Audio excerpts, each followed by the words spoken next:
नमस्कार, आप देख रहे हैं पंजाब केसरी राजस्थान और आपके साथ हूं मैं सौरभ दुबे। डूंगरपुर बांसवाड़ा सांसद राजकुमार रोत इन दिनों सोशल मीडिया पर काफ़ी छाए हुए हैं। इस बार मुद्दा है वोट चोरी का। जी हाँ, राहुल गांधी के बाद अब राजकुमार रोत ने भी वोट चोरी बंद करो का नारा बुलंद किया है। राजकुमार सरकार और चुनाव आयोग पर आदिवासी, दलित, पिछड़े और गरीबों का वोट छीनने का आरोप लगा रहे हैं। हाल ही में वोट चोरी के खिलाफ देश भर में 300 से ज्यादा सांसदों के प्रदर्शन के दौरान भी राजकुमार रोत ने बैरिकेड तोड़कर सरकार और चुनाव आयोग को आड़े हाथ लिया।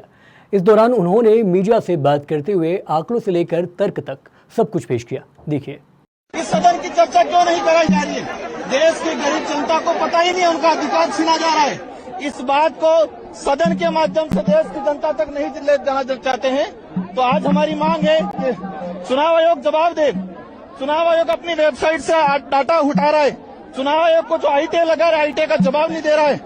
चुनाव आयोग अपनी जिम्मेदारी से क्यों भाग रहा है? चुनाव आयोग ने ये भी कहा है कि पीपल्स रिप्रेजेंटेशन एक्ट में जो नाम बाहर हुए हैं उन्हें बताने का कोई प्रावधान नहीं है। क्यों नहीं बता रहे? किसका, अगर इस व्यक्ति का नाम हटाया है, क्यों हटाया है? क्यों? शरद पवार जी की धक्का मुक्की में भी तबीयत खराब हुई है। कई बुजुर्ग सांसदों की धक्का मुक्की में इंडिया अलायंस के सारे सांसद चाहते हैं कि हम शांतिपूर्वक चुनाव आयोग के सामने जाके धरना दें। इस लोकतंत्र के अंदर धरना देना कोई गलत नहीं है, अधिकार है आम नागरिक का।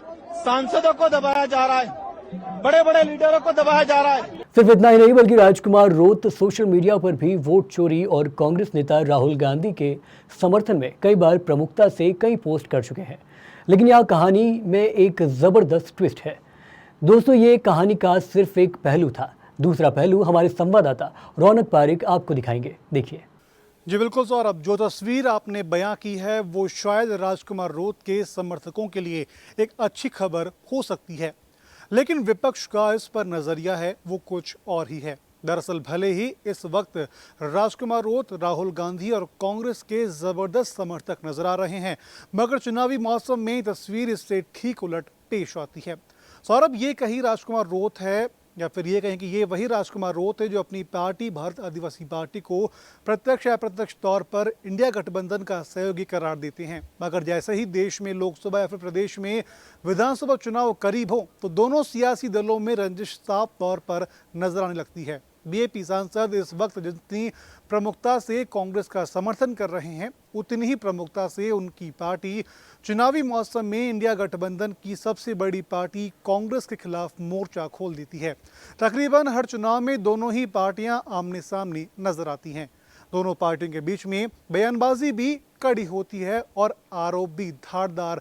यही वजह है कि विपक्षी खेमा राजकुमार रोत के लिए कभी डाल डाल कभी पात पात जैसे मुहावरे का इस्तेमाल कर रहे हैं, क्योंकि इतने लंबे वक्त से सियासत में सक्रिय होने के बावजूद भी वो अपनी एक विचारधारा चुनने में कहीं न कहीं नाकाम रहे हैं।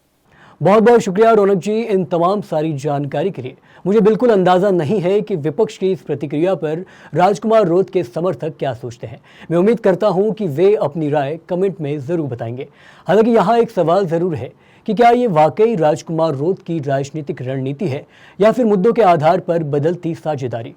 जो भी हो, राजस्थान के एक छोटे से इलाके से निकली आवाज़ अब दिल्ली की सड़कों और संसद के गलियारों में गूंज रही है।